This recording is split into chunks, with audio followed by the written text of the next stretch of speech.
Hi everybody, this is Jim Bottrell, I'm the broker and founder of Arden Real Estate Services, Jim Bottrell Team. We're talking about a home buyer seminar. Now these seminars are normally something that we do live in front of big groups. We'll rent out a portion of a brewery or a restaurant or something like that, and we do these seminars live in front of everybody, and they're interactive and stuff. But today with a COVID-19 coronavirus, and we're not supposed to be in groups and shouldn't be gathering and you're 6 feet apart, and for a whole bunch of reasons it doesn't work. Now here's the funny part. We're still selling houses. In fact, we're selling a lot of houses. We're helping home buyers get into homes now after the shelter-in-place quarantine than before. We're having more success getting our offers accepted. We've literally been opening up an escrow on a new buyer every single day ever since this ban started. So it's fine. Real estate is an essential service. We can actually go out there and legally show houses and help you do it, but we're very safe in the way that we do it. We have gloves and masks, and we have rules that happen with our clients, my agent, and the seller. So everything is very clearly defined on what all the rules are and all the safety precautions that we take while we do this. So we actually make this very, very safe. So don't worry about that part. Huge advantages happening right now. We have not as many buyers are in the market right now, and it has a lot to do, honestly speaking, with the real estate agents. Real estate agents are inherently lazy by nature, I think, in my opinion, and most of them are sitting at home watching the Kardashians and stuff like that. But my team, we're working. Very safe, but we are working. And so our number of escrows and number of buyers have actually increased during this because people are trying to find somebody who's willing to work, and we obviously are, and we're doing it safely. Our sellers, we're still helping them sell their homes, and we don't have any problems there. And our buyers, we're having tremendous success, especially the first-time home buyers that are using some of these programs we're going to talk about today, some of these down payment assistance, things like that. In the past, sometimes sellers weren't too happy about receiving those types of offers because they're a little bit more difficult in some cases.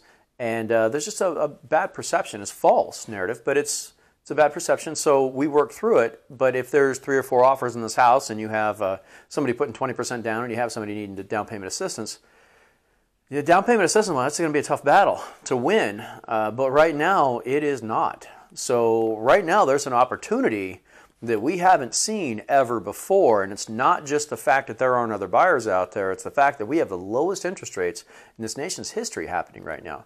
So when you combine the two together, we're having buyers that are successfully getting their offers accepted and successfully opening and closing escrows on homes that, honestly speaking, are much higher in price, because remember, the lower interest rate means a lower payment. So it means you can afford more house for the same price, that are higher in price, higher quality home, higher quality neighborhood, and you're getting offers accepted where even just a couple months ago you couldn't have done that. So that's what we're seeing right now. It is a huge opportunity, honestly speaking, probably the opportunity of a lifetime. I think that homes that are purchased today with the interest rates and the opportunity that are there, I think that is as cheap as the home is ever going to be again in the history of time. So anyway, let's talk a little bit about our home buyer seminar. So we're going to go through a number of things. I'm going to sample some first-time home buyer programs, sample some down payment assistance programs. I'm going to give you the real estate market outlook, which I already gave you. We're going to do a rent versus own scenario. We'll go through some process of finding homes. I'm going to teach you how to, honestly speaking, how to become a millionaire through real estate. That's one thing that my team does that's very different from other teams, is we don't just talk to you about buying a home. That's what everybody else does. And while we do have conversations about that, but more often, what we really do big picture is we teach you how to become a millionaire through real estate, and it's really not that hard. It's something that I've done. It's something I've taught a lot of people how to do, and honestly speaking, I did it when I was a Marine, is when I set myself up for this, some decisions I made a while ago, that as a young Marine earning $1,080 on the 1st and the 15th of every month, when I bought my first house, and I have parlayed that into well over $1 million of assets, of equity that's gone up. And it was all because of some very basic decisions. And I didn't have a real estate license back then. I didn't know anything about real estate. But interestingly enough is I bought a home, parlayed that into 2 homes and some other investments really quick from the profits off of that, and very quickly built a little mini empire on it. And I'm going to show you a small sliver of that today. But it's very, very easy to do. And I didn't have a real estate license back then. And it was the fact that I was wearing a heavy-ass pack, climbing the hills at Camp Pendleton when I wasn't in Iraq, and a rifle. I was making more money passively in real estate than I was going to work every day. And that is what made me fall in love with real estate. And once I got out of the Marine Corps to get my real estate license and work my way up to becoming a broker, and then obviously owning a company. And nowadays, this is what I teach people how to do. I teach them how to create this generational wealth. And it's actually very, very easy, and it's fun. It's why I get up every day to do this. So we're obviously not doing this live. Normally we'd have big monitors up all through the place, and I have laser pointers, and I can point at different things. So what I'm doing today is I'm standing in my office, and we have a green screen. We have a little studio inside my office. And normally when we record things, they're not live like today.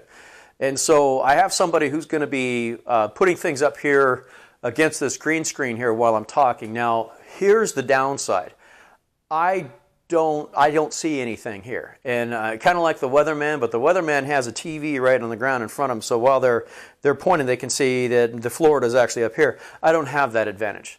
So I can't see anything. So I'm guessing where things are going to be, so don't give me too much of a hard time. We're just trying to make this work in this new world that we seem to be living in right now. So again, we'll be going through a lot of home buyer stuff. A lot of it's going to be for first-time home buyers, but also for people that maybe this isn't your first home buying experience. So I'm going to teach you a lot. I guarantee that. Hopefully this will change your life and give you the information you need to be able to create that generational wealth and move forward. Okay. So I normally do these things in combination or together with Scott Evans. He is the #1 loan officer in the country.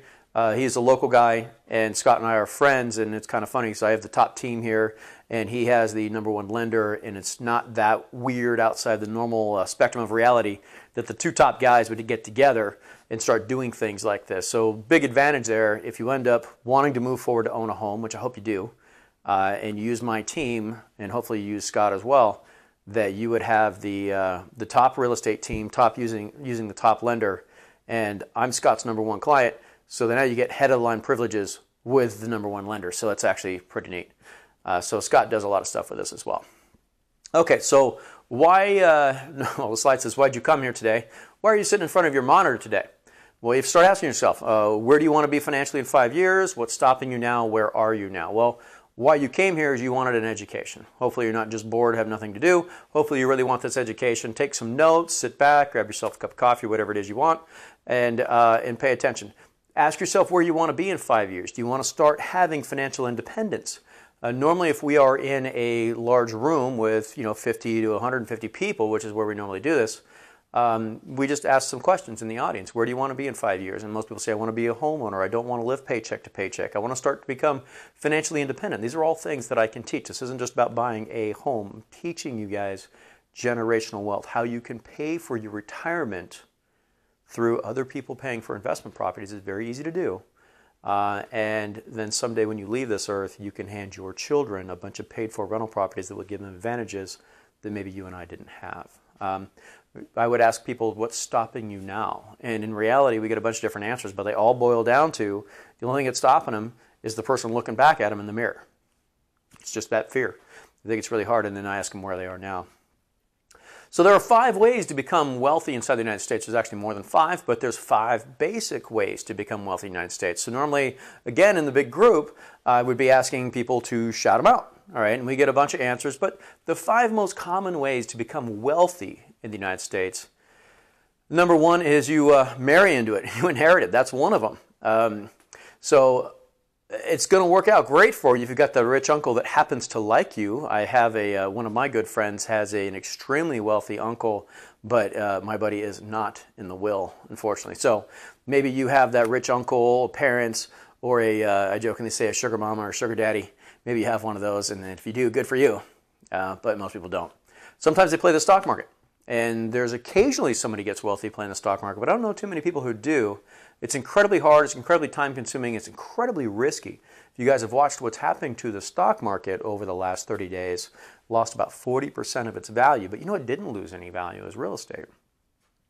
So stocks can actually go to zero, and in my lifetime I've owned 2 stocks that have actually gone to zero. I lost my entire investment. Real estate never goes to zero. And when you look at the crash that happened in 2007, 8, and 9, that happened because there was too many people buying too many homes, and they were using no money down programs, ninja loans, no income, no job, no assets. That's what ninja loans were. And then you got a 32% first payment default rate, and the secondary market shut off, and then the banks owned all the homes. And that's really the difference between today and back then is the homeowners own homes. Homeowners aren't going to sell a home for less than it's worth. Whereas a bank, back then, the banks made all the decisions, literally all the decisions on what sales were. And whatever they lost, since the banks were too big to fail, whatever they lost, the federal government just wrote them a check, no questions asked. So you lost 200 grand on that one, here you go, here's 200 grand. You lost 300 grand, here's 300 grand. And they did that, and then the banks didn't care at that point in time because there was no loss to them. And that's why you saw the prices collapse. That's exactly what it was. All right, going back to the 5 ways to become wealthy, you could own a business. Now, I own a business. I love it. I've been a business owner, honestly, since I was 16, except for the time that I was in the Marine Corps. And then I ran companies and platoons back then, so they had every element of it except for the finances. And owning a business isn't that easy. It's hard. There's a lot of variables. 4 out of 5 businesses actually fail inside the first couple years. You can become incredibly wealthy owning a business, and you can also go broke. More likely, people go broke. If you have that smart business acumen, you can get through it. Maybe you've got a great product.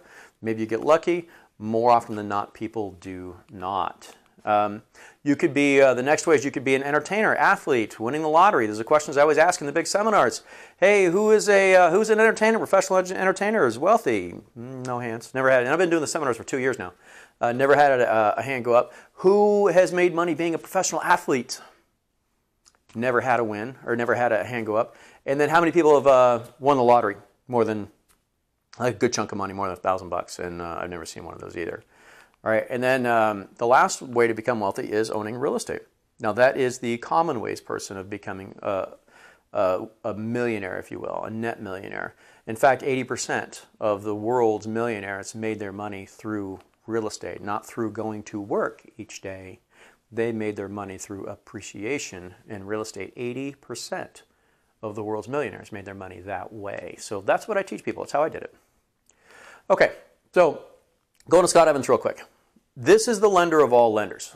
He does all my loans. He does everybody's loans inside my company. He does the vast majority of our clients' loans, and you can use whoever you'd like. That's fine, but like I said, normally Scott's be standing right next to me, but we've decided not to do that with all the social distancings and stuff like that. And I used to be a lender before I was in real estate. So before I became a real estate agent, I was a lender, so I was already on the dark side over there. So I can speak intelligently about this stuff. Scott is in the top 1% of loan officers in the entire United States. He's the #1 loan officer in all of San Diego County and Riverside. He is the #1 VA lender nationwide. Now, I'm a combat veteran myself. I've used him for my VA loans. We do a lot of VA loans, but he does all different types of loans also. And then he's helped over 17,000 families change their lives through home ownership since 2006. Let's talk about that for a second. But getting a home loan and buying a home is a pretty important thing, and it's a big deal. It's not like the car vending machines at Carvana or something like that, which I think is silly anyway. But it's a big deal. You know, one of the questions I always ask everybody in our live seminars, I say, hey, everybody, put your hand in the air if you know somebody who bought real estate.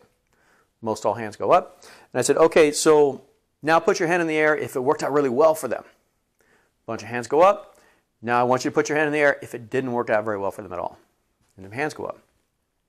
The difference between the hands going up for it worked out really well and the ones that didn't work out really well was 100% in the setup. How was it set up? What was the level of education of the buyers when they made the purchase, and the quality and intelligence and knowledge of the agent who helped them or didn't help them buy that home?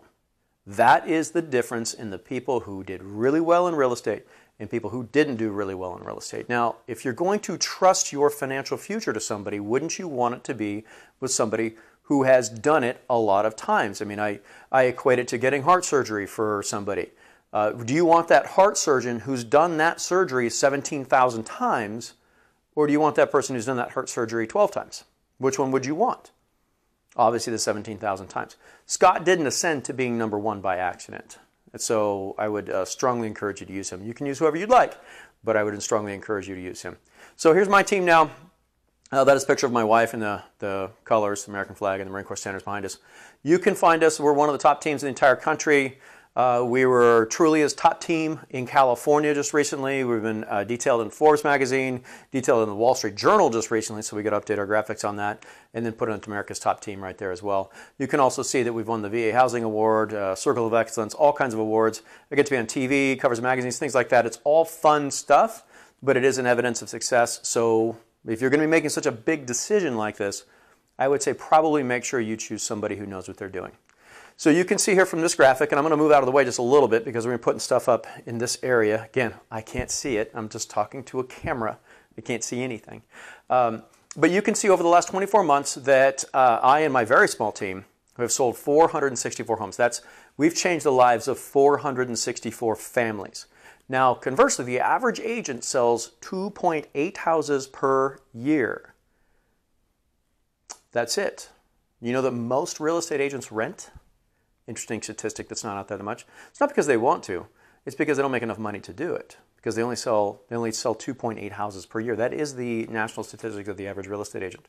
Now, conversely, we've sold 252 homes last year alone, where the average agent did 2.8. Over the last 2 years, 464 homes, whereas the average agent at the same period of time sold 6. So fundamentally, we must be doing something different, wouldn't you agree? And I'm going to tell you what that is right now. We don't talk to people about buying a home. Right? We talk to people and teach them how to create generational wealth.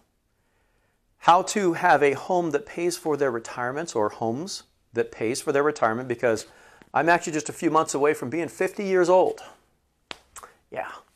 And I do not believe that Social Security is going to be there for me. I just don't see it.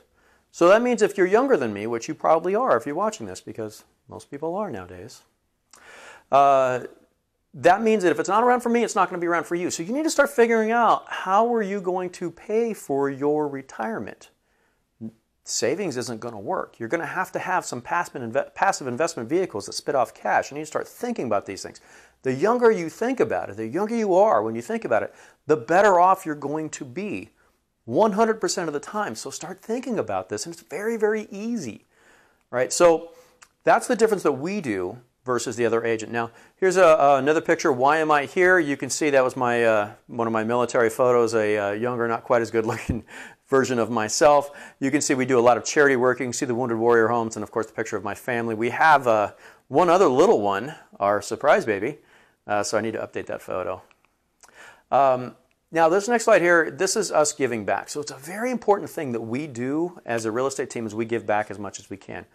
As I mentioned earlier, I am a combat veteran. I was a Marine. I was the initial invasion of Iraq, company commander through all of that. And when I came back from the war, I'm going to be honest with you, I had a really tough time. Kind of like in the movie American Sniper, where Chris Kyle was having a tough time saying there's a war going on and I'm going to the mall. I was in the same, I mean, obviously I hadn't seen that movie back then, but I was in the same situation where I just had a hard time putting reality back in line after going over, seeing and doing and being a part of what unfortunately war causes. And so I had a difficult time, and I worked through that, thank God. But there are people that still struggle with it, and all wounds are not physical. They're not all on the outside. So one of the things that I took very seriously, and I believe that these veterans that have given so much are the reason why we have all the freedoms that we have today. So I want to support them as much as I can. And as a team, as a real estate team, we really focus on that. So we donate a portion of every single sale, every single check that every single person in this company gets, on this team gets, they voluntarily donate a portion of that check toward either Wounded Warrior Homes or Rady's Children's Hospital. Now, we didn't always have Rady's Children's Hospital. It's a new addition as of last year. I realized that, well, I have 3 kids. I have 3 daughters. Go ahead and make your jokes now. I have 3 daughters. And if you have kids, it means you go to Rady's Children's Hospital. 98% of the population has children, ends up there at some point in time. And with 3 kids, I jokingly say I have season passes. So I saw all the wonderful stuff they do. So my team has decided that we do a lot for wounded veterans, and we do an awful lot for the kids over at Rady's Children's Hospital, as much as we possibly can, because they do some really great work over there. So here's how you can help me. I'm not asking you for anything, but if you happen to know anybody who's looking to make a move, maybe they want to buy a house, maybe they want to sell a house, just make the introduction between us and them. They don't have to buy a house or anything like that. Just make the introduction. and I will make a donation on your behalf to either one or both of those charities. If we actually help that person buy or sell a home, then I'm going to make a second, much more substantial donation on your behalf to those charities. So that's how you can help us, help the wounded veterans and the kids over at Rady's Children's Hospital. Okay, so moving on. Why do we do these seminars? As I mentioned earlier, several times in fact, we are the real estate team that talks to people not so much about a house, but how to create that generational wealth. And then I often say, we are the team that creates millionaires. I have personally done it myself through real estate. This is why I teach people how to do these things. I am in a very fortunate position in my life. I don't have to work anymore. I could be done now. But I love teaching this stuff. I'm passionate about it. I enjoy it. I love changing people's lives and teaching them how to provide for themselves. That's why I get up every day. Every dime I make is for my kids. And I teach them how to, they're going to get a bunch of rental properties someday. When I leave this earth, they're going to get the rental properties. And now my job is to teach them, don't ever sell those things. Don't get rid of them. They go up in value. They do exactly two things over time. They go up in value over time and they spit off cash every single month. So I have to teach them about this stuff. And the other thing I'm going to teach them about, honestly speaking, is prenuptial agreements. It's the reality of the world. I don't care that you love him. That's great. While you guys are together, you can share in all of this. If, God forbid, something happens, it's yours and yours only. So that's just kind of the way I feel about it. So anyway, coming back to the seriousness here. Why do we do these seminars? So right over here somewhere is a chart where it says 1 in 3 Americans has $0. That's terrible. Suggests that 18% of Americans have no ability to retire. So if you look at the chart here closely, it's where it says 5%, 13%, somewhere in here. Again, I can't see anything. I don't even have a monitor down here to tell you where my hand is. So they're just live superimposing things here. So just work with me. It says that this 5 and 13% or 18% says that if you have $200,000 that you have a viable retirement plan. Well, remember, retirement means you're not working anymore. You don't have sources of income anymore. And I think we've already established Social Security is not going to be around for us. So here's a question for you. Your family, your entire family, how much money did you spend in its entirety in 2019? When I ask those questions in our live seminars, I get answers that range in between $70,000, $75,000 to $125,000, $140,000. So let's just split in the middle and call it $100,000.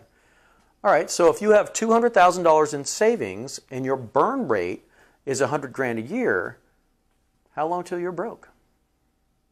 That's a sobering question, isn't it?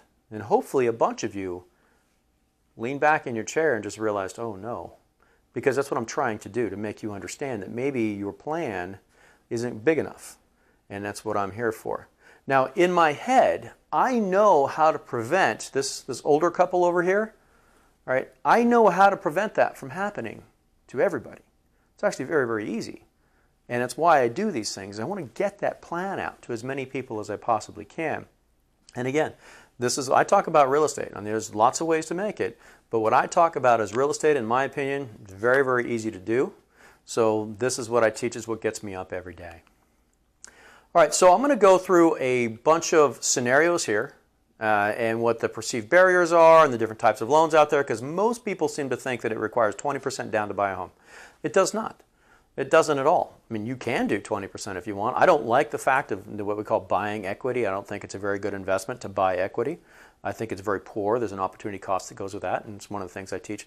Now, I also teach a lot of investment seminars, like investor seminars. So I own a lot of rental properties, and I started owning rental properties about 20 years ago.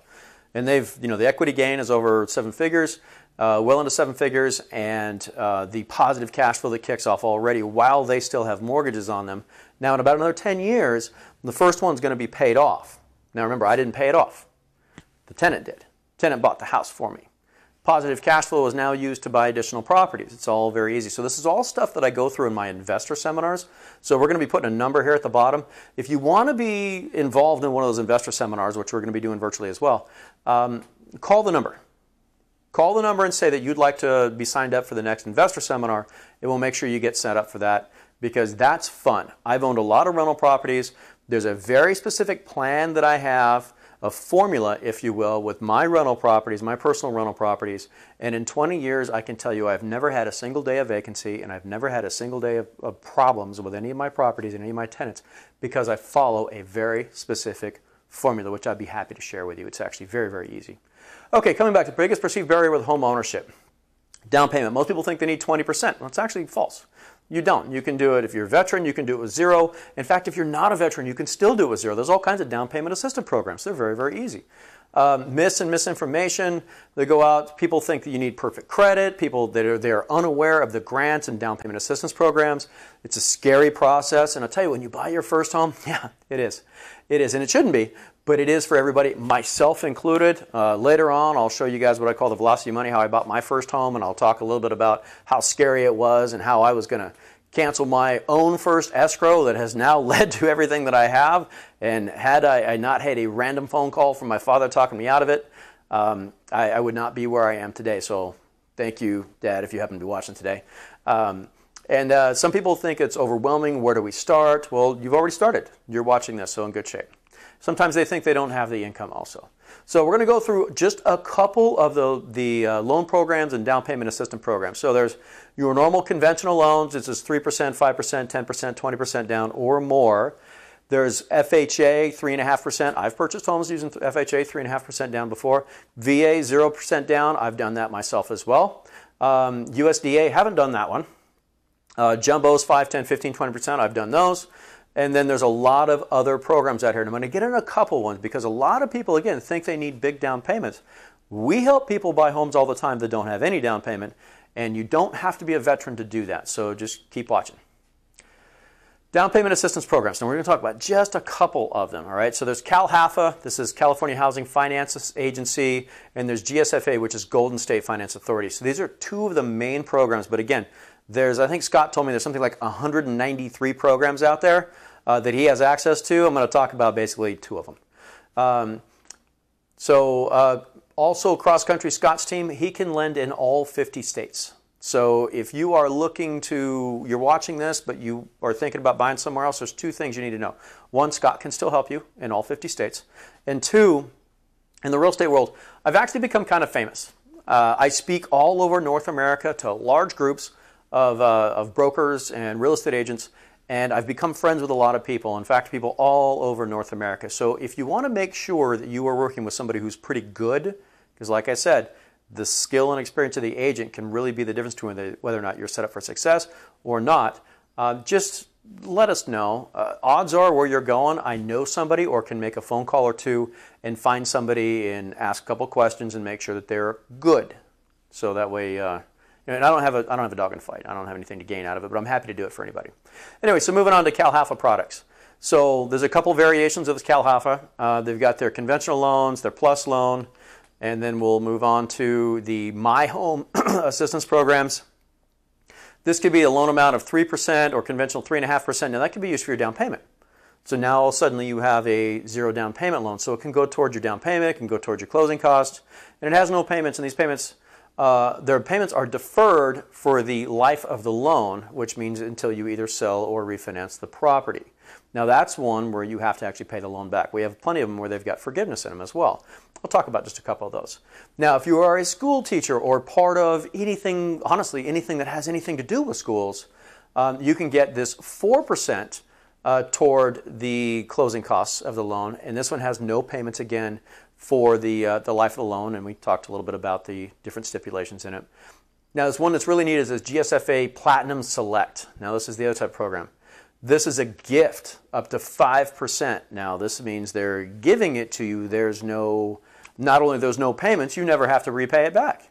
So to be eligible for Select, you have to be police, sheriff, border patrol, correctional officers, firefighter, CAL FIRE, paramedic, hospitals, something with Cal State teachers, retirement systems, I'm just going through the class, employees of credit, private charter, public schools, any universities. Basically, if you're any type of what we're nowadays referring to as the heroes that keep our society running, if you are following that in any way, shape, or form, there's a very good chance that you qualify for this GSFA Platinum Select. And again, remember Scott, who would normally be standing right next to me, we've elected not to do that today. He is the one who helps you with all that stuff. So give him a call. You can call our number and we'll go ahead and put you in touch with Scott. Make it real easy. Let me give you an education on credit. Now credit, people seem to think it's this mysterious beast. It is, but it isn't. So there's about 55 different algorithms that are calculated to create your FICO score, right? It's a mortgage, credit cards, online, auto, stuff like that. So we put up a little chart here as to what percentages actually apply toward what. Now here's a couple tricks. You want to keep on all your lines of credit, you want to keep your balance below 50% of the max. This is your revolving debt, like your credit cards. Ideally under 30%. If it goes over 50% of what the max balance is, say you have a $10,000 limit and you have $5,001, that's going to count negatively against you. If it's below $5,000, it actually counts positively towards you. So here's an example. I love telling stories. We had a buyer that while he was in escrow, his washing machine blew up, and so his wife wanted it was her call, not being sexist, but she wanted the crazy one that was like $900 for a washing machine, and then, I don't know what it does. It must wash them and dry them and fold them and steam them and press them, and it levitates and it's bulletproof and does all kinds of crazy stuff. I don't know what a $900 washing machine looks like, but whatever. So they wanted to be responsible, so the credit line at this place said, hey, we'll give you a $10,000 credit card, you've only used $900 of it. And they said, no, we want to do the responsible thing, we only want the credit line to be $1,000. So they did it that way, and it actually really hurt their FICO score because they were suddenly 90% encumbered on that $1,000 credit limit. If they'd have taken the $10,000 credit limit but only used $900, their score actually would have gone up. But since they decided to have the lower credit limit, it actually tanked their score. So, I mean, we still worked through it. We got through it. Don't be late on bills. Now, here's a neat little trick that I started a long time ago. And this is a trick that will make sure that you never, ever have a missed payment again on a credit card. And it's super easy. Everybody has online bill pay, right? Set up an automatic payment for about $20 that fires out on the whatever day of the month you want. And no matter what, $20 fires over to the credit card. Now, I do this on all my credit cards. And I have a lot of credit cards that have zero balances. In fact, I don't even have them in my wallet. They're just in a drawer in my office, home office. And every single month, they get fired then. Those are $25. Every single month, the $25, even though they have zero balances. And then the credit cards can't accumulate those balances. So once it's $100, they have to mail you a check. And that's actually kind of fun because here comes a random check for $100 made payable to me. Yes, it's my money, but it's kind of fun. It's like finding that money in your pants. You know, after they went through the wash and you have to, like, you put your pants on and you find, hey, I found $20, and it makes you feel happy. I'm such a goof with that stuff. I'll purposely leave money in my pants because it's so much fun to find it when I put them on after the wash.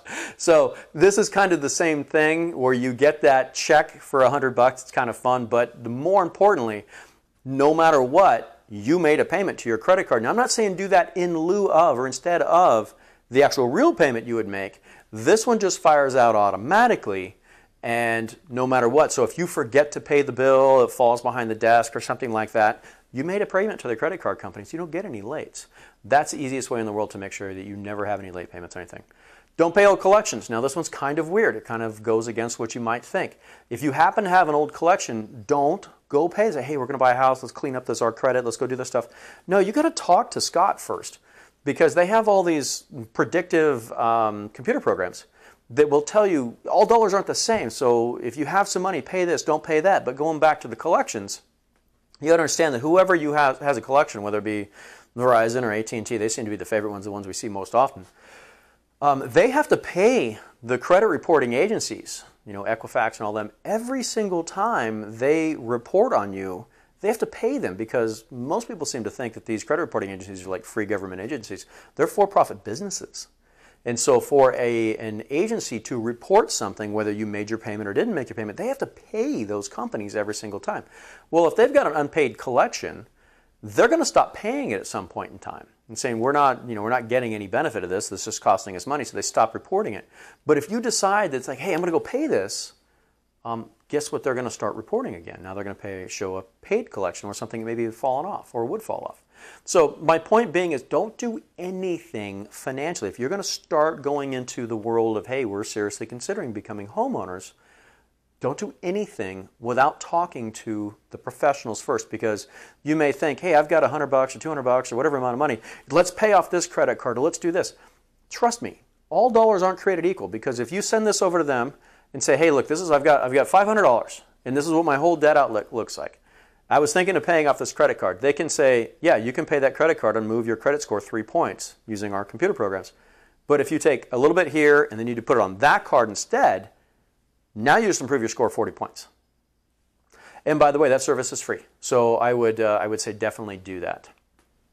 So the biggest myth in the whole credit reporting agency is that inquiries have an impact, have a big negative impact. That's actually not true from what I've seen and what I've gathered is this is what all lenders tell everybody so that people don't go and try and shop them. No, if I get an inquiry, it's going to drop my... It really doesn't. I've seen a whole bunch of inquiries in the same industry in a short period of time, like 30 inquiries, and it dropped their credit score like a point. So don't feel bad about that. Now, you do a whole bunch of different industries, yeah, it will, but if you're shopping for something, just do it. So anyway, my whole point on this one is make sure you use a very, very good lender. Make sure you use somebody who's done it a lot. I'd say use the number one guy, Scott. He's a good guy. He does all my loans. He does all the loans for everybody in my company. Okay, so moving on. Renting, instability of renting, moving and money. So what are the downsides of rent? Well, we know over time, rent increases. Now, you may have a lease, but what happens when it's time to renew your lease? More often than not, they increase your rent. And we know that historically, over time, rents always increase. We also know that renters have no security because at any point in time, that homeowner could say, hey, I'm not renewing your lease. And then you have to move, right? You may not want to move, but now you have to. And now you've got the kids, you've got the packing, you've got the new home, you've got the new schools, you've got all that stuff. You have the uncertainty built into it. Sometimes you don't get a lot of notice when somebody says, hey, you have to move. And now you got to find a home real quick. And that's not any fun to be in. You have no control over the home. Let's say you want to paint the girl's bedroom pink. Can you do that just because you want to? No, you have to ask permission. They can say no. They can tell you have to do certain things. Can you plant this tree? Can you remove that tree? Can you change this, that, or the other the way you would want your own home? You can't do that with someone else's home. What about repairs? You guys ever had a problem where something wasn't right, the dishwasher was broken or whatever it was, and it took months and months and months for the landlord or the owner to actually correct it? All right, so there's things like that, and of course the stress of all of it. So that's something to be worried about. Now, also, as far as risk, is it risky to own a home? Well, you tell me. We know that homes go up in value. And again, if I was doing a live seminar in front of everybody, in front of a room of 50 or 150 people, I would say, okay, hey, put your hand in the air if you've owned the same, or you rented the same property for 3 years. Keep your hand in if you've been in for 5 years, 8 years, 10 years, 12 years, 15. I mean, sometimes we get people that have rented the same house for 18 years. Wow. Think of how much, then I ask my questions, okay, so you've lived in this home for 18 years. What is this house worth today? And I don't know, $500,000. Okay, 18 years ago when you moved into it, what was it worth? I don't know, $250,000. Okay, so there's been $250,000 of appreciation that's happened while who's making the mortgage payments on this? Is it the owner or is it you? It's you, right? So you're making the payments on this home and it's gone up $250,000 in value. Now, whose $250,000 is that? Is it yours or is it the owner's? Well, it's the owner's. Well, I'm sure he or she appreciates that. So let's say you've been a great tenant. Home's gone up $250,000. You're the one making all the payments on it, by the way, for all that time through the rent increases and everything else. And then you decide, hey, I've been an awesome tenant, Mr. and Mrs. Landlord. We're going to be moving out. But this house over the last 18 years has gone up $250,000. And we're the ones making the payments. So, hey, could you share some of that with us? Could you, just stroke out a check for me? I want one of you guys to do that and let me know how that works out for you. Also, what most people don't know is that landlords get massive tax benefits for owning rental properties. You are the one paying the interest, the property taxes, those are deductible. The owners also get to depreciate the property. A whole new set of tax benefits right there. So the owner gets tax deductions on what you're paying. Pretty cool. So again, ask your landlord, hey, Mr. and Mrs. Landlord, I know you guys depreciated the property and you paid about $3,000 less income taxes than you would have if you didn't own this while I was making the payments on it. So hey, could you share some of that tax savings with me? Let me know how that works out for you. So the last one is when you move out, ask them to give back some of the rent that you paid. All right. So that's the fundamental difference right there between owners and renters. And this is why people who own property can become wealthy and people who rent property can never become wealthy. I'm going to go into that on the rent versus own scenario. but it's going to become very, very obvious that when you own a home, you essentially get paid to live there. You get paid to live there. And when you rent, you pay to live there. So to me, if you rent, it's a 100% loss guaranteed every single time. So to me, I haven't rented in 20 years. I can't imagine doing it. But that first home that you move into, it's the very first time, it's kind of a scary process. Hopefully you have a very, very good educated agent that will guide you through the process, tell you all the things that are going to happen versus what a lot of the other agents out there do and kind of trying to figure out what the hell just happened. So you don't want that. Now this is something that I created. It's called the rent versus own scenario. My head's kind of weird. I'm a numbers guy. I kind of see the numbers like the Matrix. Have you ever seen that movie? My wife jokingly calls me Rain Man. But I just see numbers and figures and dollars different than most people do. And so one day or one night I was sitting here in the office and I created this whole scenario, and I actually just hand jammed it on the backside of 2 scrap pieces of paper, and then I handed it over to my marketing department and said, hey, make this look pretty. And then I sat down one of my employees and I did the whole scenario with him. I just on the scrap pieces of paper, and we did his rent all the way through what he would be if he was owning, and at the end of it he was angry at himself. And I said, perfect, it works, because that's what it should do. What I'm about to show you right now, this rent versus own scenario, this is the key as to why wealthy people are wealthy and why renters, honestly speaking, will never be. They can't be, because they have to pay to live. Owners get paid to live somewhere. Tenants have to pay to live somewhere. Now there's also 2 figures on this. You see these little characters on this thing? Right in here somewhere? All right, you guys obviously recognize them from Monopoly. All right, so I want you to answer this question. How do you win at Monopoly? Most people say, well, you buy things. And I say, well, yeah, you buy them. You own them. You own the things. And the next question I ask is there ever a good time to be in jail in Monopoly? And most people will say no. And I say, yes, there is. At least in the way we play it at my house. Because if you're in jail, if somebody lands on one of your properties, you still get paid in my house, because that's kind of the way it works in the real world. Monopoly is a great analogy for life, because let me ask you this question. Could you possibly go around the board over and over collecting $200 every time you pass go, but not own anything, never buy any of the properties? Can you do that and expect to win that game? The answer is no, because that's the renter. You think about it, that's the renter. You don't own anything. You don't have any passive income. Now, if you own everything, or as many things as you can, and you land in jail, are you quickly using your get out of jail free card so you can get out and potentially land on somebody else's property? Or are you fine kicking back in jail hoping you don't roll doubles so that other people, while you're in jail or being retired, think about it, being retired, reading your book, people land on your properties, they pay you, right? So I love Monopoly. Monopoly is an amazing analogy for life, because that person who goes around inside that little rat race doesn't own anything, collects $200, but has to pay all the money every time they land on someone else's property. That's the renter. And the person who owns all the property, they're the home owner, but when they go to jail, think of that as being retired, because now they're not doing anything and people are still paying them.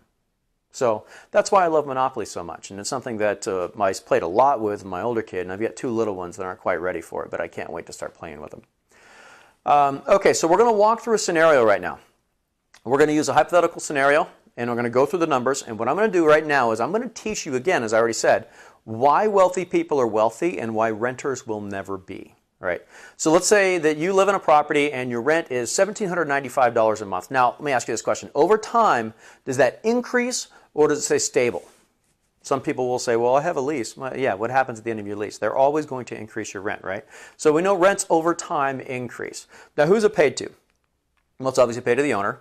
And then we already talked about the appreciation. So as it goes up in value, how much of that appreciation do you receive? Obviously, 0.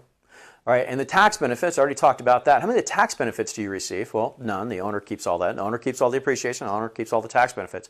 So that means each month you're paying $1,795 or $21,540 per year. And that's if your rent's only $1,795. And remember that $21,540, that's after tax money. How much money do you really have to earn to pay that? Now, here's a good question for you. That $21,540, is that invested? Or is it thrown away? If I had a third option, set on fire, would you choose that one? Probably would, huh? All right, we know it's thrown away or set on fire. So now what we're going to do is we're going to run through a hypothetical scenario that you're going to be buying a home using your VA loan. So we're going to say you're going to buy a $450,000 home. All right, now we know that with VA loans you don't have to put any money down, so your initial investment is zero, which means your total amount is $450,000. Now I'm going to walk through what a mortgage looks like. Even though it is one check each month, just like rent is one check each month, the one mortgage check does a lot of different things. Because a rent check, it does exactly two things. It puts a roof over your head for 30 days, and it gives you a key that unlocks the door for 30 days. And that's the end of the benefits. Mortgages, on the other hand, do those two things, but they also do a lot of other things. So we're going to figure out what the payment is, the monthly investment is what I call it, into a mortgage on a $450,000 house. So the principal, this is the first part, $708. This is what I call a forced savings account. This is, and it's very important for you to understand this, is the element of your one check. There's elements that do different things. This is still your money. So on a $450,000 loan, $708 each month is going to go toward principal. That is your money. All right, it's still your money. Even after you send it off the bank, it's still your money because it goes from your checking account into your asset. It is still your money because you own the asset. And what can we always do with assets? We can always sell them for money. So each and every month you own $708 more of your home. So I really want to emphasize that $708 is your money. Now the interest in this particular case is $1,312, just the cost to borrow the money. It's tax deductible, but I'm not an accountant, so I'm not going to talk about all that tax stuff. Just like your property taxes is also tax deductible. But again, this isn't an accounting class. This is something for you to talk about with your account. Now sometimes people will say, I'll have somebody put their hand up there and say, hey, but Jim, I don't pay property taxes on my rental right now. And I say, well, yeah, you do. It's just built into your mortgage payment. The landlord is not a really great guy saying, hey, you know, don't worry about it. I'll pay the taxes on this property. You just go ahead and enjoy. It doesn't work that way. Then the insurance. This is your fire insurance policy. It covers your contents, your liabilities, and the structure itself. So it's kind of like a renter's policy on steroids. Let's call it $75. Now they vary quite a bit. I've seen them as low as $50. I've seen them as high as $250. It's the insurance carrier, the coverage, the deductible, all those things you choose. But we typically see about an average $75 a month. And we're going to assume that this property has no homeowner association.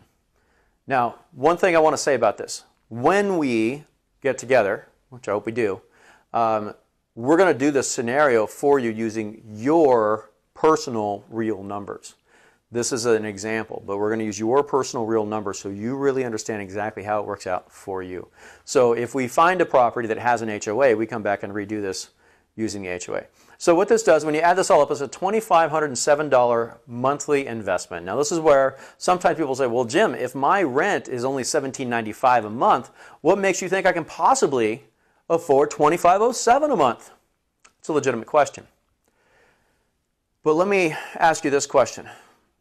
Would you guys like it if I could show you that that $2,507 is in reality much less expensive than the $1,795? You want me to show you guys that trick? Pull that rabbit out of a hat? It's actually very, very easy. And I'll show you guys how to do it. And again, this is why wealthy people are wealthy and why renters are not. So I'm teaching you guys this lesson, the code to generational wealth.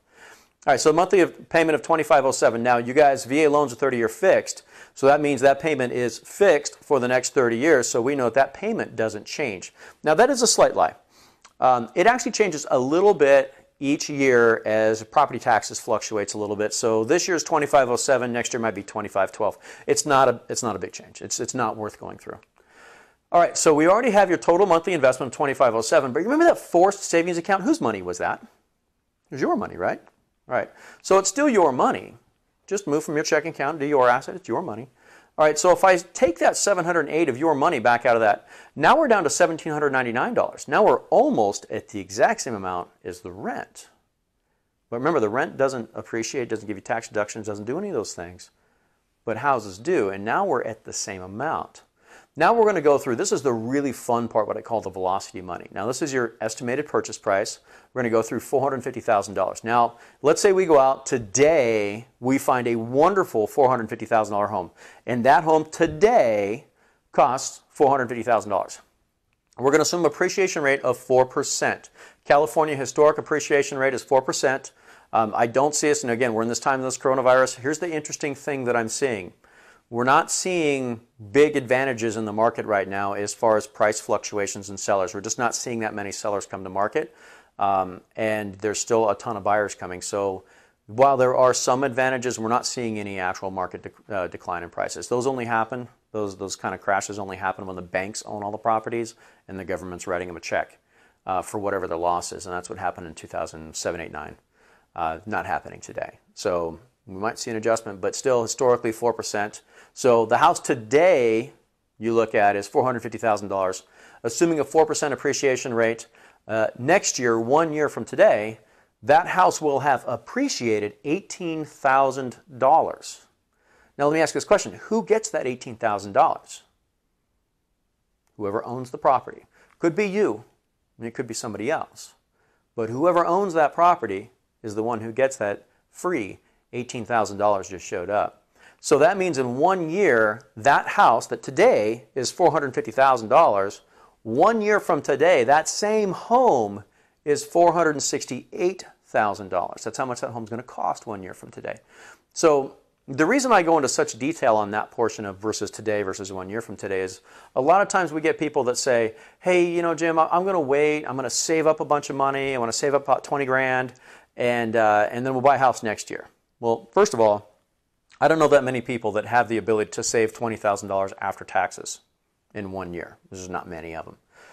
Secondly, was there a gain? If that house went up $18,000, it just costs more $18,000 1 year from now, and you rented for a year and tried to save that 20 grand, which you're probably not going to do, are you do all that just to kind of be right where you are right now? And we know that right now, interest rates are the lowest they have ever been in this nation's history today.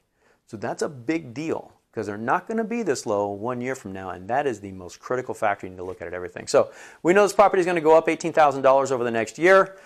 If we divide that $18,000 by 12 months, that means that property is going up $1,500 per month is how much the average $450,000 house is appreciating every single month. Now again, who gets that $1,500? Whoever owns the house gets it. So that's where you're starting to see why it's better to own, because if you rented that property and it goes up $1,500, how much of that $1,500 do you get? None of it, right? Now, is that an active income or is it passive income? Passive meaning it just shows up. Active means you go to work for it. Well, obviously you didn't have to go to work for this $1,500 a month, so it just shows up. All right, so we've already determined that the cost of ownership in the previous slide was $1,799. That was your total monthly investment minus the forced savings count of the principal. So we take the $1,799, because that's what the cost was, and we subtract out that $1,500 in appreciation. Now that house, the net monthly cost of ownership of this house is only $299 a month. And these are all real numbers. I'm not playing smoke and mirrors. This is really how it works. This is why, you know, one of the things I always ask people inside our seminars is said, hey, everybody, put your hand in the air if you know a wealthy person. So a whole bunch of people put their hands up in the air. And I've been doing these seminars for 2 years now.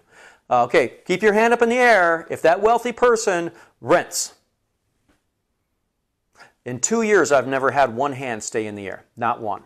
So that's an interesting trend. 2 years of people who knew wealthy people and not one of them rented. Now I could ask the same question of, okay, who knows somebody who rents who's wealthy? You don't have any of those, right? So very interesting trend. Anyway, so going back to our numbers here, the net monthly cost of ownership is $299. So now we're going to talk about the investment corner. Now, I know that you're probably talking about, you know, hopefully a lot of first-time home buyers in this thing. Maybe this is your first home and owning investment properties is a ways off.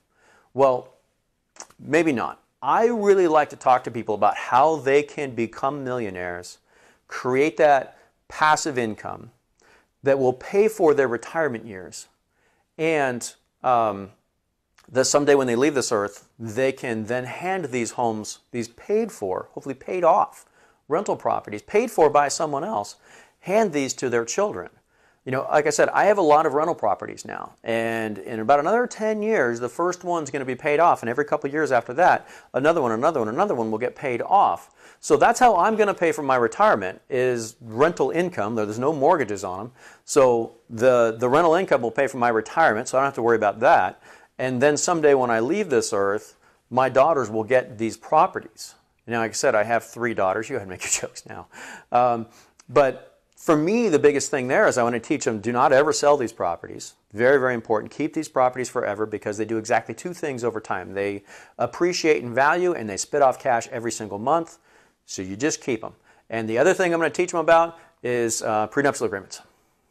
Yeah, get you. Pretty funny, huh? Seriously, I don't care that you love him.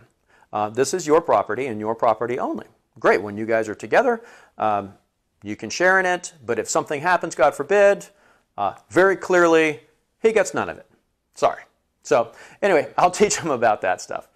So anyway, let's talk about the investment corner. So let's say we have this property. The rental income is, let's call it $2,300 a month. Notice that's a little bit less than what the mortgage is. And I did that on purpose because it doesn't happen all that often. But I wanted to say, you know, because sometimes I get the objection, people saying, hey, Jim, well, what if it doesn't rent for that much? Let's just put it in the scenario and see how it works out. So let's say that the payment's $2,500 a month, but the rental income is only $2,300. Well, we know the net monthly cost of ownership in this property is only $299. And I put that in brackets because it's still a cost. Right, which means that we have a net profit on that home of $2,001 per month. Pretty neat, right? And that's assuming that there's still a mortgage. If there's no mortgage anymore, that's going to go up quite a bit. Now, if I do that times 12 months, that's $24,000 a year. Think about if you owned a couple of these bad boys. 2, 3, 4 properties, 100 grand a year, it comes in. Now, is that active income or is that passive income? Remember, active income you have to go to work for. Passive income just shows up in the mailbox once a month. We obviously know it's passive income, right? Now, here's the trick question. Does that $24,000, does that increase over time or does it say stable? Most people will say increase, which is correct, but they don't know both reasons why. The first reason why it increases is what happens to rent every year.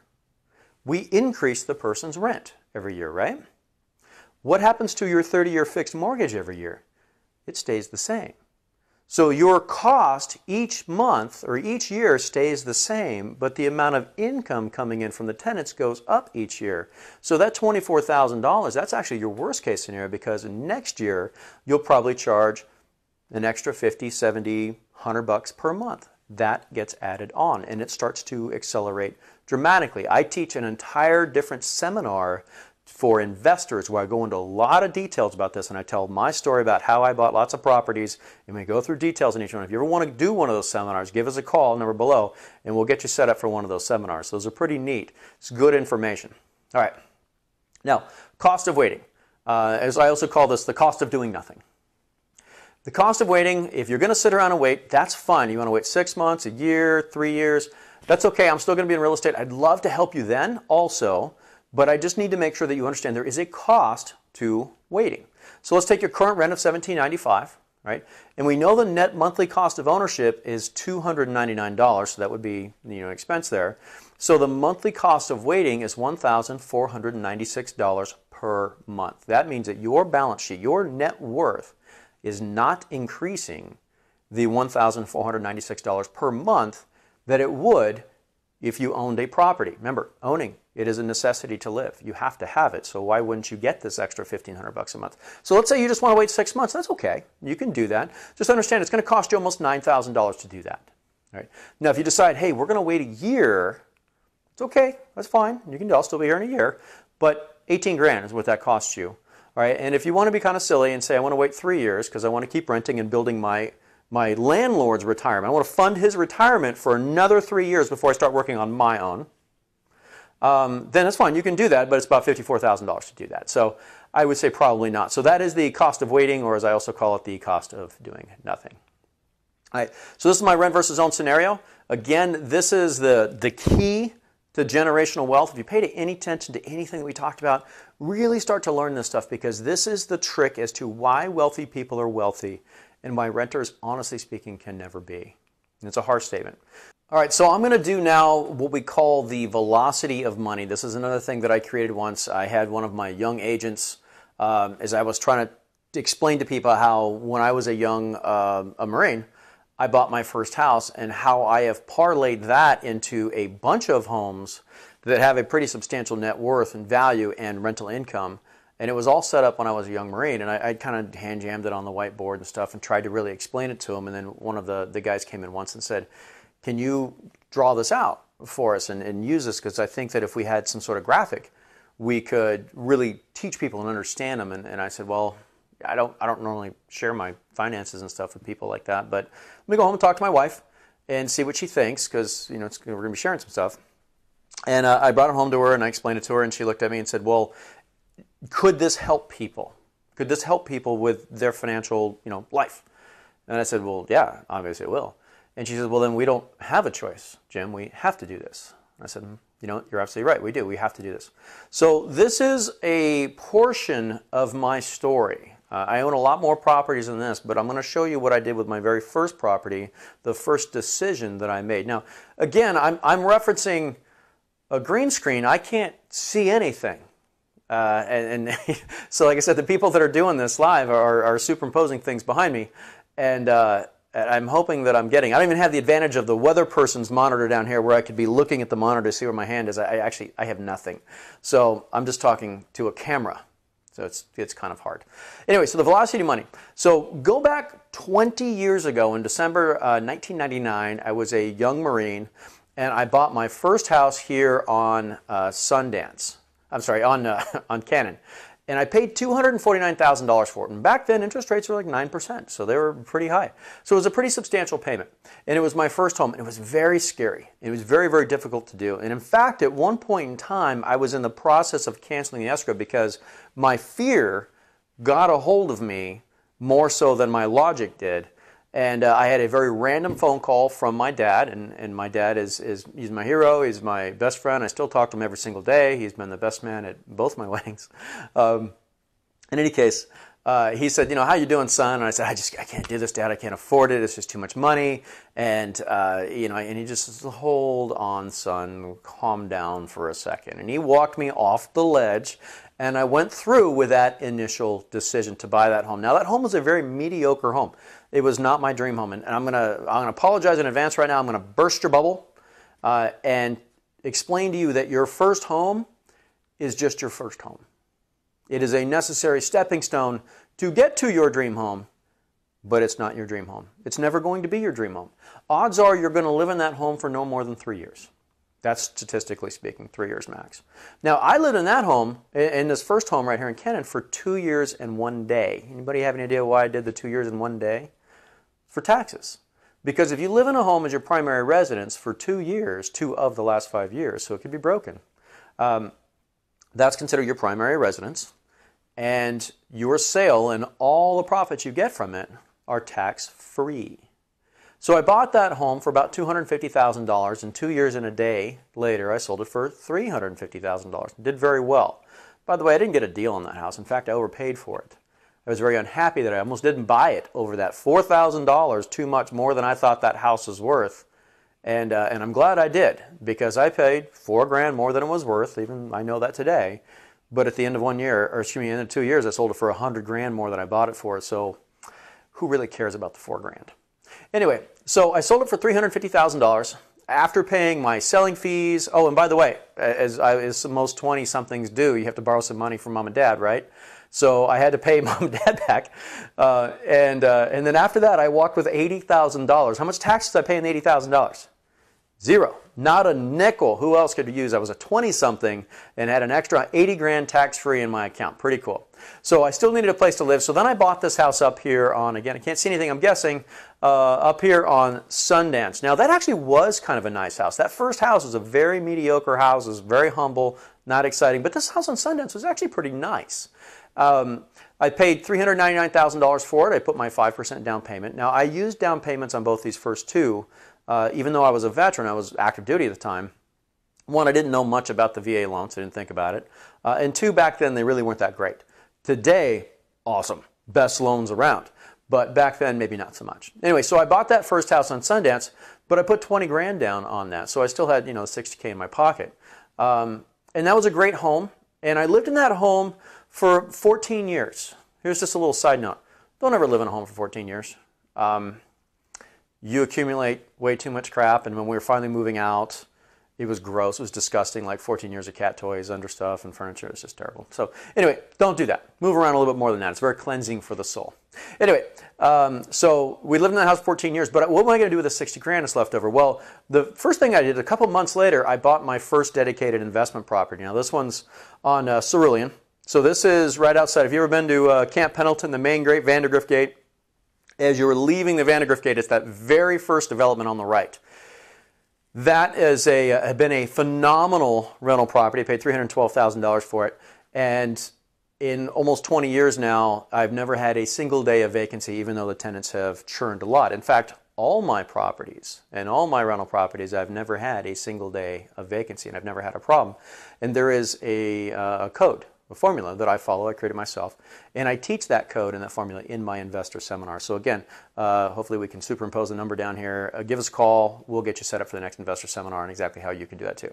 So bought my house on Sundance, bought my house on Cerulean, and then I took the remaining almost $45,000 and I put that in the stock market. I thought, Jim Cramer's got nothing on me. I can beat the stock market. So now what we're going to do is we're going to fast forward about 14 years. Now, a lot of things happened in here. I bought a couple extra houses, stuff like that. We also had a market, we call it a market cycle, but a market crash, which is very unique circumstances that happened back then.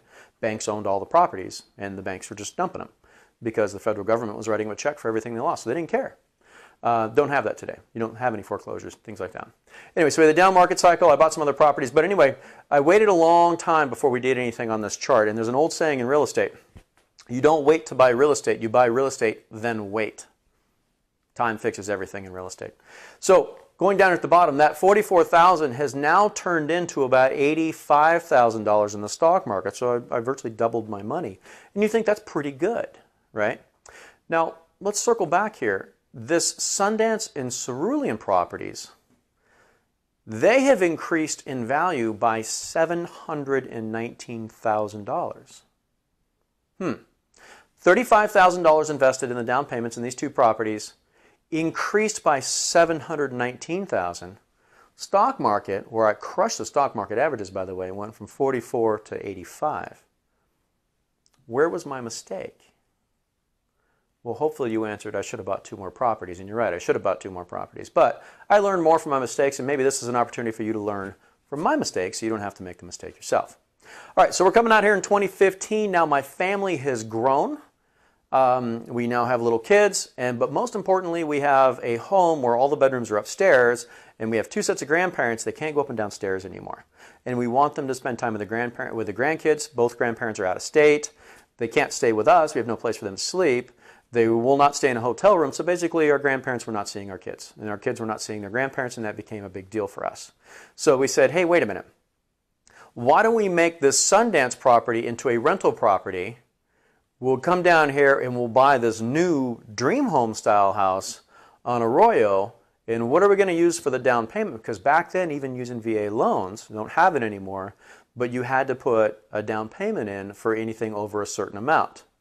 Thank God they got rid of that. So I had to put in about $87,000 into that down payment. Fine, no problem.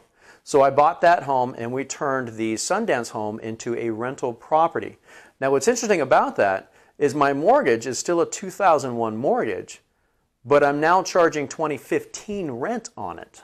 So now I'm making a bunch of money profit each month because rents over time go up and mortgages stay the same. All right, so anyway, long story short on all of this. The Sundance property has gone up in value, the Cerulean property has gone up in value, and this other property here on Arroyo, which by the way, I also overpaid on that one too, and I was a real estate broker. I did own a real estate company at that point in time, and I overpaid for that house. Why was I okay with that? Well, one, my wife loved it, and we know it's happy wife, happy life. If she ain't happy, ain't nobody happy. We know those rules. Been married for a long time, so that's not hard to figure out. But the thing is I knew that that neighborhood was going to pop, and that's the one thing. I've never gotten a deal, even after I've owned a real estate company.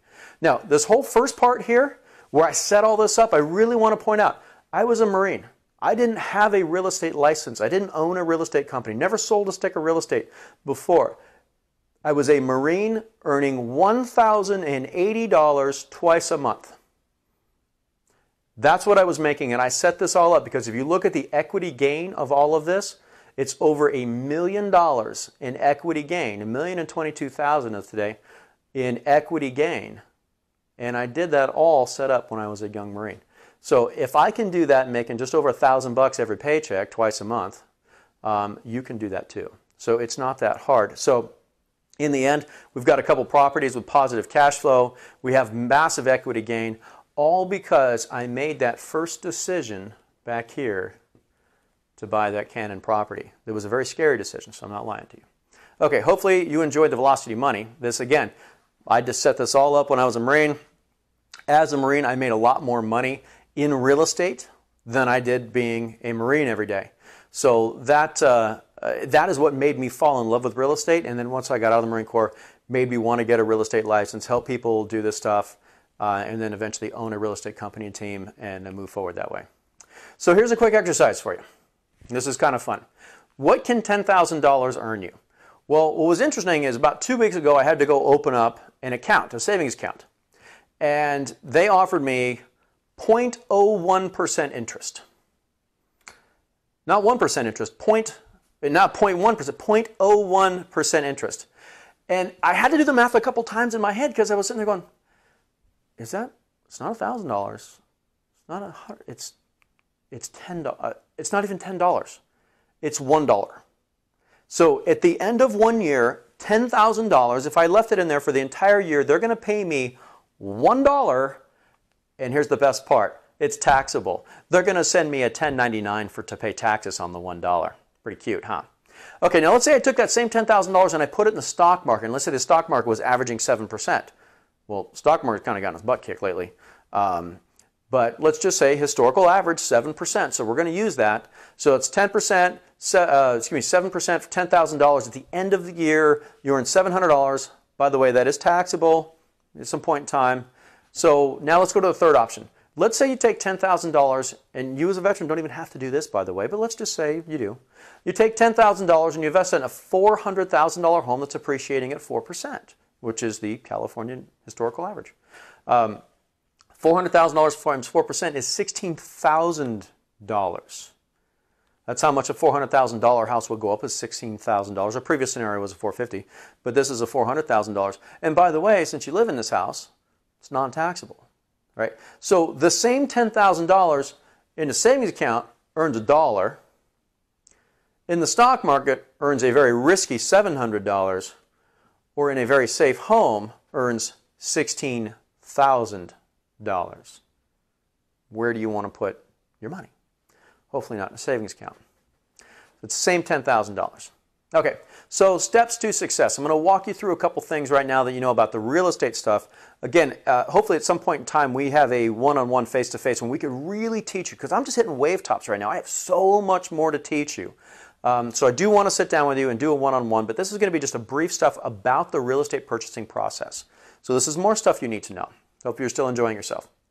So getting started, seller's agent. There's 3 different types of agencies. So seller's agent, this is the person whose face is on the real estate sign in front of a house. We call them the listing agent. They work for the seller. They have a legal written fiduciary duty to the seller and the seller only. If you call them, they have no legal duty to you. The seller only. In fact, they're required to tell the seller everything about you, even things that you tell them in confidence. They can't do that. They have to actually tell the seller like what you'd really pay for a home. Also, that listing agent also knows that the seller is the one paying all the commissions. So that person doesn't, I mean, where's their loyalty? All we know is that there was a relationship between that listing agent and that seller before you called the sign. And here's the thing about that. Don't ever call the sign. Don't ever call the sign. Just don't. Unless it's mine. You can call my signs. But the reason you can call my signs is because I run a team, and one of the things I typically don't allow very much inside this company is somebody representing both sides, where we have somebody representing the seller and the buyer. Usually what will end up happening is I'll assign a different agent for the buyer, then I do the listing. And that way each person has a legal obligation to their own client only, so you actually have somebody working for you. If you're doing both sides, I jokingly say it's like riding 2 horses, and where's the only place it's okay to ride 2 horses? It's a circus, right? So anyway, we tend not to do that too much. So don't call the sign unless it's one of mine. Now, the buyer's agent, this is a buyer's agent that would help you find the house. The finding a house is the easy, fun part. There's nothing to it. It's once you found the house. That's where actually the work starts. Finding the house is literally, I'm going to say literally less than 1% of it is finding the house. That's the easy, fun part. It's once you've found the house, the negotiating, the disclosures, the process, all the things you need to be aware of, making sure you're properly set up, because I think you all know somebody. Think about it in your head. Do you know somebody who bought a home and it worked out really, really well for them? Do you know somebody who bought a home and it didn't work out very well for them at all? Right? That was all in the setup. How was it set up? Was it set up properly or was it not set up properly? That is the measure of success. And virtually every time I've ever seen somebody where it worked out really good or worked out really bad had everything to do with the agent when they bought the house and how it was all set up. Almost every single time. Anyway, so the buyer's agent, they have a legal and fiduciary duty to you and you only. That means they don't have to tell anybody else. They have to put your interest in front of theirs. They have to put your money in front of theirs. They can't let your money influence any of their decisions. They have to treat your money as if it was their own. And all their legal obligations are to you and you only. Now, this last part here, when I talked about dual agency, I've already discussed that. That's when somebody calls the sign and has the listing agent represent them as the buyer too. And again, that's riding two horses. Now, buyer's agent is actually a pretty cool thing to have because most people seem to think it costs 3%. And you're probably nodding your head right now if I had to guess. It actually doesn't cost you anything. So the way that it works is in the listing, let's say somebody wants to sell their house, they call a listing agent. That listing agent is going to charge them 5 or 6%, whatever it is. And typically what that agent is going to do is they're going to offer half of that out to all the other 35,000 real estate agents here in Southern California and say, hey, if one of you, I'm getting paid 5%, so if one of you out there wants to bring a buyer who ends up buying this house, I'm going to share that 5%. I'm going to give you half of it.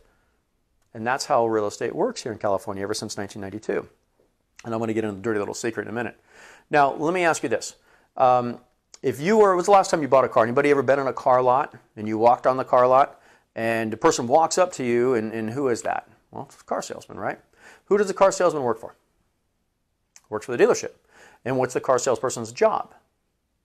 Most of you will say to sell a car, and you'll forget the second half of that. Yes, it's to sell a car for the most amount of money possible. Right? They don't work for you. They work for the other person. That's the listing agent.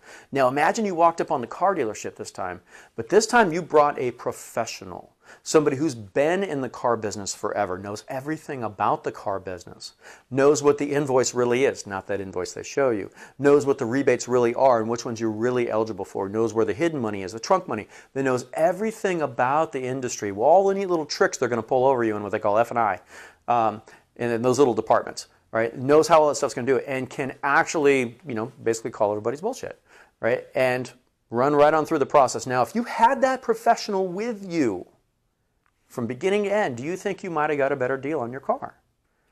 Most everybody's going to nod their head. Well, that's the buyer's agent. Now, would you bring that professional with you on the car dealership if it was actually free? I hope the answer is yes, because a buyer's agent is actually free. It doesn't cost you anything. So it's a big deal. You need to make sure you have one. Have somebody on your side. Now, I want to talk very quickly about what we call the dirty little secret of real estate. This is how most real estate agents operate. I told you before how real estate agents get paid, the buyer's agents. The listing agent, let's say, gets paid 5 or 6%. They take half of that. They offer it out to all the other buyer's agents out there and say, hey, if anybody brings a buyer for this house, I'm going to give you half of what I'm earning. That's how the system was set up in 1992. Well, you guys have all heard that phrase, give a person a fish, they eat for a day. Teach a person to fish, they eat for a lifetime, right? Well, it has been so long since a real estate agent actually had to learn how to negotiate really anything. They've all forgotten how, right? So there are a lot of houses out there. You can see, this is what I call the circle and square. So you can see inside the square right here. You see the MLS. They're going to offer 2.5% or 3%. This is where the agents, finds homes. This is where the average agent is only going to show their clients homes inside this box because they don't know how to get paid if it doesn't fit inside this little box. Or you have one of those sellers that offers less than 2.5%. And I already told you the average agent sells 2.8 houses per year. It's not a lot. It's not very many. I don't know what they do in all their spare time. But if that 2.5% or 3% is pretty valuable to them because if they get paid less, man, that's a hit. So if they're going to be showing a $400,000 house that's offering 3%, that's 12 grand to them. Or let's say there's one that's offering 1%. Now it's 4 grand. It means that agent just lost $8,000, and they're only going to do this 1.8 more times per year. So that $8,000 is pretty important to them.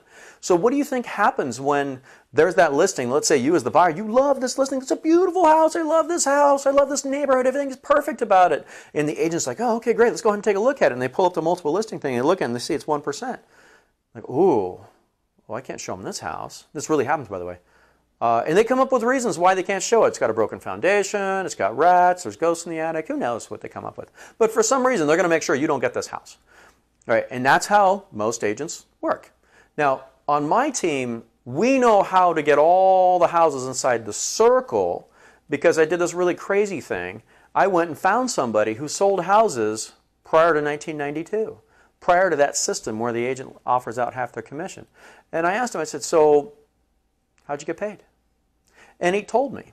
So then I went and did some research to learn that all of those practices still exist and they're still legal. And I turned around and I taught my team how to do it. So for us on the Bottrell team, we don't care what's being offered because we know how to get the seller of all these other ones that are offering less commission or they're not on the market at all.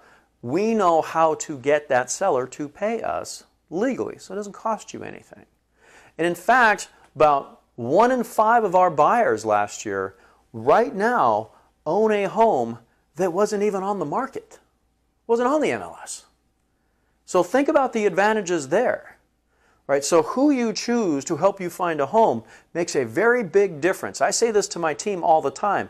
How many of you believe that when somebody uses you to find a home to change their family's life, that they get a better result with you, a different outcome with you than they would choosing some other agent, and every hand goes up in the air because we know how to do things a little bit different. And I hold everybody to a pretty much higher standard. As a Marine for a long time, we know how to do that. So we don't just go to the minimum standards. All right, so by using my team, you're going to get 7 VIP benefits. Now, first of all, you get pre-qualified with the best lending team around. That's Scott Evans' team over at Cross Country Mortgage. They do all of my loans. They do all the loans of everybody inside our company. They are the #1 lender, and we are their #1 client. So you get head-of-the-line privileges at the best lender. So big advantages there. We make sure that you get a home warranty. Sometimes people don't want to move forward on buying a home saying, I don't want to have to deal with if the dishwasher breaks or the water heater goes out or something like that, the realities of owning homes. Well, I get you a 1-year home warranty that covers all of that stuff. If it happens, if I can't get the seller to pay for it, I'll write the check myself. I'm going to make sure you get that. And then also you get a written satisfaction guarantee. You get a certificate that's signed by me and me only that says if you buy a home through the Bottrell team, using my team to help you buy a home, if you decide you don't love that home in the first 18 months, you give me a call, I'll buy that home back. Now, how many other agents offer that? Probably none. The reason I do that is because I outsold the average agent 77-1. Last year alone, I sold 252 homes, where the average agent sold 2.8. I simply have a bigger budget. Now, I don't say this to impress you, but to impress upon you. Because I sell more homes, it means I can do more to help you buy or sell a home. I just have more tools, a little bit bigger budget. So I'm reversing the risk for you. I'm taking the risk if you decide you don't like that home. So remember, that's a big deal. Now, here's that buyback guarantee. So we do that. So you get the certificate there. Now, how much does all of this cost? Well, it doesn't cost you anything. In fact, it doesn't cost you 1 cent. All of our services, we get the seller to pay for it. We get paid elsewhere, but we're not asking you for it. So that's very important. A little bit of evidence of success. I love working with everybody, but I especially love working with young people. This was Josh and Jill Allison, young couple that I met a few years back. They bought a home. They were a military family. He was a Marine. She was a corpsman. So obviously they met in sick bay because that's where they meet. They bought their first home, and then a couple years later, and they almost didn't buy a home. They said, "Well, Jim, we might get orders. We might leave. What are we going to do?" I said, "Well, you got 2 options when you get orders. One is you can sell the house for more money than you bought it for, or 2, we can make it into a rental property." These people decided to sell the home. So this is actually a copy of their actual check. So they got this check for almost $81,000 after just a couple years of owning this home, and they lived in it as their primary residence. So how much taxes did they pay? Quick question. None. So they got to keep that check. So, and they were, by the way, 23 and 24 when they sold that house. How about that? 23, 24 years old, getting a check for 81 grand, tax-free. Smart couple, I like them. These are the Currys. This is another one. Now, this one's a long-lasting relationship because very similar. I met the wife, Jamie, in an open house way back when, and I did that rent versus own scenario, but I didn't have it all drawn out pretty. I just hand jammed it on the back of a piece of paper. And so she brought her husband back, and they ended up buying a home, not that home in the open house. Nobody ever buys the home in an open house. But they bought a home, and then 2 years later, they said, hey, Jim, they called me and said, hey, Jim, we need to sell our house because we got orders to the East Coast. And I said, no. Think about that for a second. They're trying to give me a $12,000 commission, and I said, no. Because I knew it wasn't in their best interest. Like I said, I'm in a position in my life, I don't talk to people about buying and selling a home. I talk to them about generational wealth. And it was not a good generational wealth decision for them to sell this house. They didn't have to. So I said, here's what we're going to do.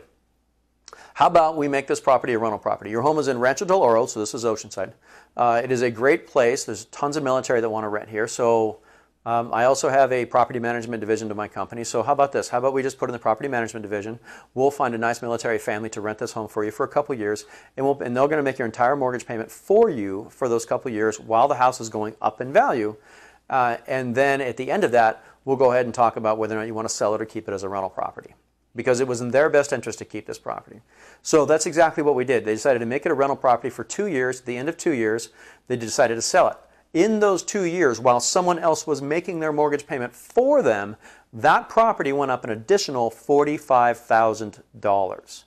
Are you starting to see the power of having rental properties? Someone else made their mortgage payments for them, where they got the principal, right?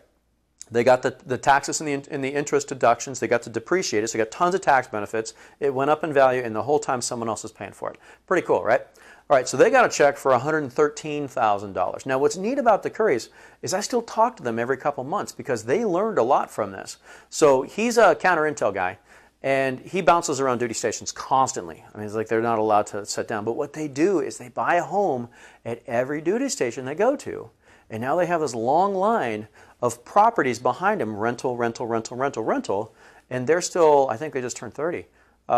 They've got a bunch of rental properties already. So do you wonder how they're going to pay for their retirement? Pretty easy, right? So very, very easy for them. All right, so cross country. So when we do these VA seminars, sometimes people are going to be buying homes elsewhere in the U.S. That's fine. That's not a problem at all. Cross country has, they are licensed in all 50 states, and they have the best rates, and they are the best service around. So you can use them. It doesn't matter what state you're going to go to. I don't do things outside of California. In fact, I don't do things outside of Southern California, but pretty much all of Southern California I can help you with through my team. But I am well, honestly speaking, I'm a famous guy in the real estate industry these days, and I speak all over North America. I get up on stage and talk all the time. And I have a network of people that are very similar to me throughout the United States. So if, like I said, it makes a difference who you choose to help you buy a home. So if you're going to be somewhere else, just give me a call. I can give you the name and phone number of a really top agent and pretty much wherever you're going to go. And if I don't happen to have somebody, I can make a few phone calls and find somebody. So I'm happy to do that for you. So it doesn't matter where you go, just let us know. So now you're asking, what's your next step? How do you start this process? Well, it's actually pretty easy. You have two options. Option A is you can go just continue your life right now the way you've always been doing it, the cost of doing nothing. And nothing will change, and that's okay. You can do that. It's oftentimes easier, but there is a saying called fortune favors the bold. Option B, set up a one-on-one, zero obligation appointment with my team. All right, and you'll have a simple home buyer profile that we can have you fill out. It doesn't ask you your Social Security or anything like that, but you fill that out. And then you do this one-on-one, no obligation appointment. And this is where my team will actually do that rent versus own scenario with you using your actual numbers, and then we're going to go through all the other steps of owning a home. If you've never owned a home, there is so much to know, and it's whether you are set up properly or you're not set up properly is all the difference in the world. So make sure you understand that. All right, and then you can start your path onto generational wealth. And why would you choose option B? Well, here's some advantages for you. So Scott Evans Cross Country, they're going to pay for your appraisal. So when you buy a home, so that's a $600 value right there. Now Scott and I together will guarantee, if we're working together with you, we will guarantee you $3,000 that you can use toward the purchase of a home. So a minimum of $3,000 that we can get you toward the purchase of a home. So that's pretty big. I'm also going to get you that free 1-year home warranty, and I can also help you out of your lease. I own a property management company. I know what the laws are, not what they tell you at these things. It's kind of funny, all these threats they come up with, and it's all BS. So I know exactly what the rules are. So I can help you out of your lease. I can help you accelerate your lease. I can help you buy your way out of your lease if you need to. Those are all things that I can do. So don't let a lease stop you from moving forward. Just talk to us about it. All right. And then, of course, I'm going to give you that 18-month buyer satisfaction guarantee, which is priceless. And so all of those together is the value of $4,125. Right? And then we have, obviously, the Bottrell Team buyback guarantee. All right. So you only get those things if you do those simple things. Call us, set up an appointment, and we move forward there. So that is the end of everything I have for you guys on your VA Homebuyer Seminar. I hope that you learned a lot. This is what I really like to do. I love teaching people. So give us a call, set up that no obligation appointment, and we'll get you started on your path to generational wealth. Thank you very much for attending. Bye.